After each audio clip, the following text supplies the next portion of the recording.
Welcome back. Friday afternoon. Right now, the Pentagon reportedly searching for the founder of a website under fire for publishing government secrets and potentially on the verge of releasing a huge new stash of confidential documents. The Daily Beast today reporting that Pentagon investigators are worried that Wikileaks founder Julian Assange has a cadre of secret State Department cables, which, if released, they fear would damage America's national security interests. You will recall it was Wikileaks that first published this video here of a 2007 American helicopter attack in Baghdad that killed 12 people, including 2 reporters. 22-year-old Army intelligence specialist Bradley Manning is currently in military custody for allegedly leaking the video and documents. The Daily Beast says investigators want to know what connection, if any, exists between Manning and WikiLeaks founder Assange. When the WikiLeaks story first broke, we had Mr. Assange as our guest here on the DR show, and at the time, I asked him point blank where he was getting his material. We specialize in having whistleblowers send us this sort of information. We never speak too directly about our confidential sources. There were more than one military whistleblowers involved in releasing this material and surrounding documents. Pentagon officials dismiss the notion that they're looking for Assange, but let us recap. In the midst of a war, a young intelligence officer releases confidential documents to a major publication, and both come under fire. It certainly has happened before, at least in some version. Nearly the same scenario unfolding in 1971 with the leak of the now infamous Pentagon Papers. U.S. military analyst Daniel Ellsberg triggered a national controversy over the public's right to know when he leaked a top-secret Pentagon study on the Vietnam War to the New York Times and other papers. And joining us now is Mr. Daniel Ellsberg. Mr. Ellsberg was also scheduled to appear in the same room as Assange last week at an event in New York. Assange ended up appearing via Skype from Australia instead. As you can see here, also with us from Washington is Philip Shannon, contributor for the Daily Beast, who wrote the story about the search for Assange today. Mr. Ellsberg, I'll begin with you. Do you see direct parallels between what's developing here and what you went through? Yes, there does seem to be an immediate parallel between me and whoever leaked the video on the assault on the 19 or 20 Iraqis. Someone, and allegedly it was Bradley Manning, did feel that that deserved to be out. The Reuters, whose newspaper men were killed in the course of that, had been trying to get that through Freedom of Information Act for 2 years, as I understand it, and had been refused. I would say that whoever did it, let's say hypothetically Bradley Manning, who's been arrested for it now, showed better judgment in putting it out than the people who kept it secret from the American people and from the Iraqis. What is your sense of disclosure of information to the American people today compared to the period of time that you lived through where there were similar issues with the perception and reality of information being withheld from the public? Look, there's no doubt at all that enormous amounts of information that should be made public are being withheld, and that hundreds, probably thousands of people, I'm speaking now of the run-up to the Iraq War, which has a very great similarity to the lying and the secrecy that got us into Vietnam. I think if many people had recognized that their oath of office, which called on them to support the Constitution, really contradicted their promise to keep certain secrets, when those secrets concealed lies, concealed deception of the American public and getting us into a hopeless war, they should have given priority to their oath of office, and they should have put that information out to Congress and the public. They should have done what I wish I had done much earlier than I did. I've been in that position too. I knew years before the Pentagon Papers came out that the Americans were being lied into essentially hopeless war.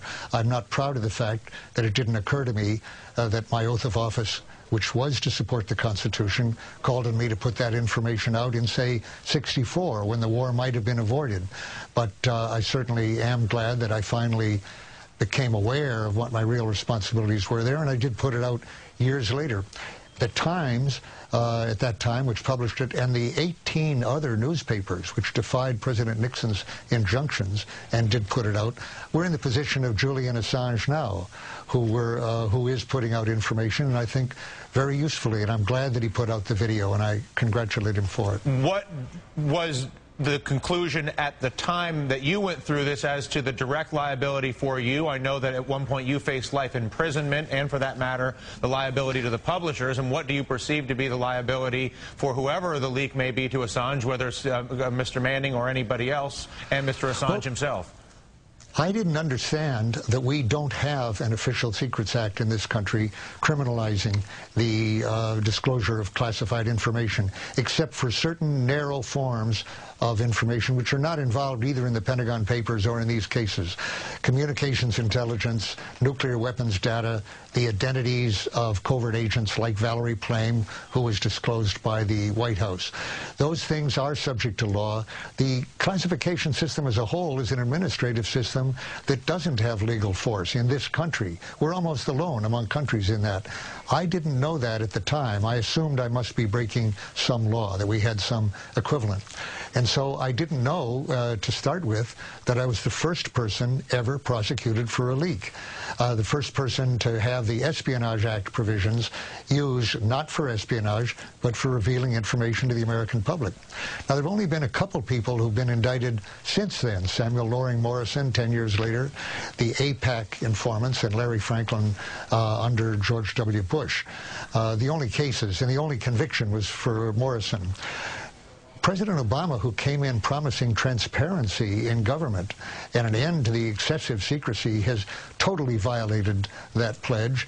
And it so happens that he's not only brought 2 indictments, more than any other president for leaking before any other president had done, but with now with Bradley Manning under arrest, and if he's under prosecution, that'll be 3, a new record for President Obama.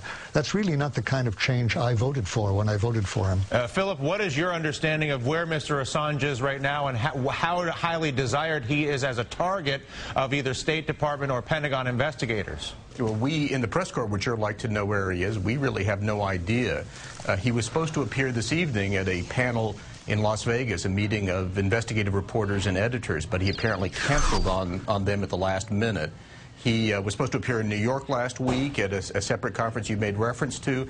He chose not to attend and was apparently in his native Australia and participated. But his absence is one thing. An understanding of the degree of interest from the federal government is another. Do you have a sense on whether his absence correlates to avoiding the American authorities in any way? Yeah, he said last week at this New York gathering that he had been instructed by his lawyers not to return to the United States. Right. You know, may I say, the expression he used, I was supposed to do a dialogue with him at that conference. That's why I went to New York. And the explanation he used was that he was understood that it was not safe for him to come to this country. He left it, and then later he explained now, when the Bradley Manning arrest was announced, he said, now you understand why I didn't come. I think it's worth mentioning a very new and ominous development in our country. I think he would not be safe even physically entirely, wherever he is. We have, after all, for the first time that I ever, perhaps in any democratic country, we have a president who has announced that he feels he has the right to use special operations operatives against anyone abroad that he thinks is associated with terrorism, that he suspects of it. And that includes American citizens. One American citizen has even been named. Now, Assange is not an American citizen, but I listened to that with a special interest because I was, in fact, the subject of a White House hit squad in November on May 3rd, 1972. A dozen Cuban assets were brought up from Miami with orders, quote, quoting their prosecutor, to incapacitate Daniel Ellsberg totally on the steps of the Capitol, it so happens, when I was in a rally during the Vietnam War. And I asked the prosecutor, what does that mean? Kill me? And he said, the words were, to incapacitate you totally, but you should understand these guys, meaning these CIA operatives, never used the word kill. And he thought the intent was to kill me. I actually think it was to silence me at that particular time for worries they had that I would leak President Nixon's nuclear threats, which he was making at that precise time in 1972.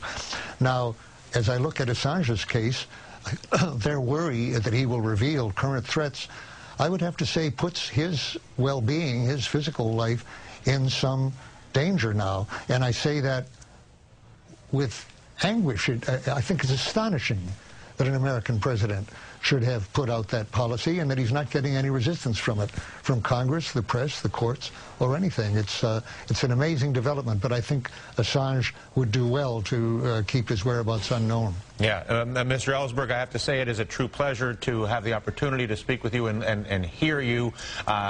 We acknowledge the obvious disturbance in the shift in this country as you just described it, and I give you my word that as a journalist in this country, I will do everything in my power to at least shine the light as to what is going on here. Philip, a pleasure. Thank you for your coverage on this and your insight. Mr. Ellsberg, we do hope to talk to you again soon. And I appreciate what you've said. I love hearing it, and good luck to you. All right, listen, thank you so much.